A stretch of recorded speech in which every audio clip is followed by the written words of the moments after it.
салом, як хабар. дар тоҷикистон феҳристи мансабдороне ки бояд дар бораи молу мулк ва андоз аз даромади худ ба мақомоти болоӣ эъломия пешниҳод кунанд васеъ гардид.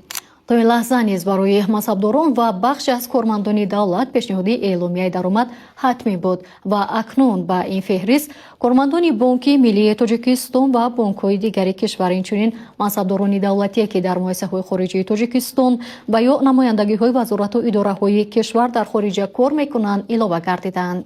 дар ин маврид тағйироти зарурӣ ба қонун дар бораи муқовимат бо коррупсия ворид шуд. ҳамакнун барои пешниҳод накардани эъломияи даромад ва ё пешниҳод намудани маълумоти бар аъло бар дуруғ мансабдор аз вазифа озод ва ё бозхон мешавад. ба андешаи шумо баъди ин мансабдорон дорои худро барои ҷомеа ошкор мекунанд? дар телеграм-канали мо шарҳ нависед. 31 декабр ҷанбазии иқдоми миллионро гира аз Зедмобайл ҳамагӣ бо 3.5 сомонӣ соҳиби имкони 1 миллион сомонӣ аз Зедмобайл шав. Зедмобайл, як қадам то миллион.